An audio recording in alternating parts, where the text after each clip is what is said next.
How we're keeping, it's David O'Connor here, and basically I'm bringing you a special tutorial video series diving deep into the back squat basically, because once you have a love for, we'll say, getting lean, building muscle, training properly in general, obviously the back squat is an all part of a lot of people's training regimes.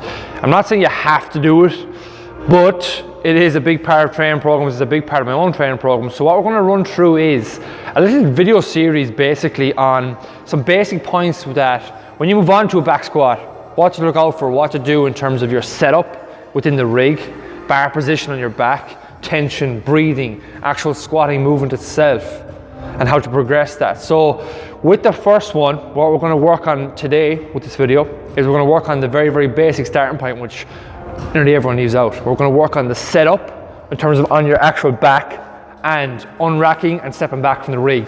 So every single time you can replicate the same squat and have no, let's say, deviation from your squatting pattern, just to make sure that when you're going heavier and heavier and heavier as the months and years progress, you'll always have that same rhythm from setting up and unracking from the rig. We're not going to get too detailed into bar positions in terms of low bar, high bar. I'm going to show you a high bar position, which a lot of the young lads would say starting out in the squat, or not have to be young, but if you're starting out and going from, let's say, a goblet squat with a kettlebell or dumbbell working up to a back squat. And if you want to see the goblet squat video I've done already, I'll post the link below in this video too.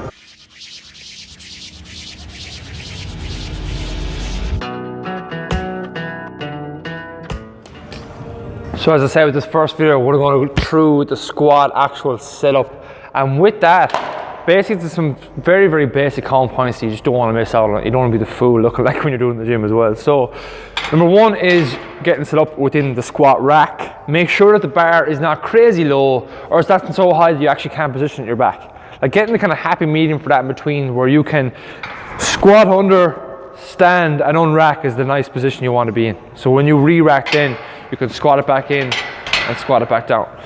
Anyhow, basic height with that, for me, it's just above my nipple line roughly. Like, so in terms of bar position, I don't really worry about the grip width starting off with a new client, will say. So firstly, I want you to get in under the bar and just get a feel for the bar up high in your neck, and just rub it up and down the kind of meaty part of your traps, roughly, or not high in your neck, low in your neck, sorry, meaty part of your traps, rubbing it up and down, getting a feel for what it's like, because if you just mindlessly go in and stick it anywhere at all, you could be way off in terms of the optimal position for you. So getting a feel for that little shelf on your back. Now, in terms of grip width in the bar, if you can pull that bar nice, hands in close, to really snap that bar in two against your back, that's what you want. You want to get that upper back rock solid tight. So let's just see what that looks like from behind. So as I said, when you're in the bar, again, once you have that feeling position you've got in your back, nice big proud chest. So you're not clacking your head up, you're keeping your head in a neutral position as much as you can. So kind of, I look forward and kind of down. So like for here, I'm looking at the skirting board across the room and get my hands in a nice close position that I can snap the bar in two. Because if your shoulder mobility might allow it, your hands might be here right now. You might be having them a bit wider, but over time you can work on that position. So for now, get in a position where you can really pull the bar tight into your back. It's like you're snapping it in two, and from there, you can see where we're going to stand, right? Now, next one, we're going to go into our walk up, our stand up, and our unracking position.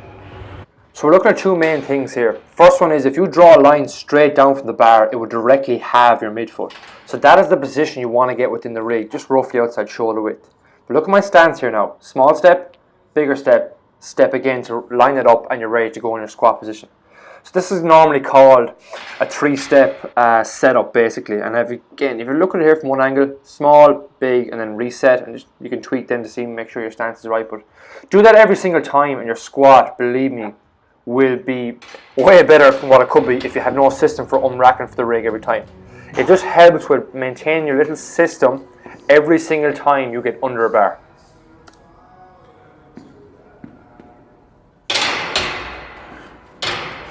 So there you have your squat setup, bar position on your back, a high bar position that would be normally called. Getting the tightness within that bar, snapping the bar in two like a twig. Getting a basic setup, again, working off roughly just outside shoulder width is a nice starting point if you're starting off. And then getting the bar position, boom, getting the stance, boom, and then unracking out from the rig, getting ready to go within your first squat. The next video we'll go through the next stage of that, so we can ramp it up a bit more. But again, if you haven't watched the goblet squatting video, like the basic squatting pattern video before this video, make sure you watch that first before going on with this or trying to aim to get back squats done right. But hopefully this will be ramp up your training even a small bit if you're already squatting, so you can actually get a system done for your setup. So stay tuned for the next video.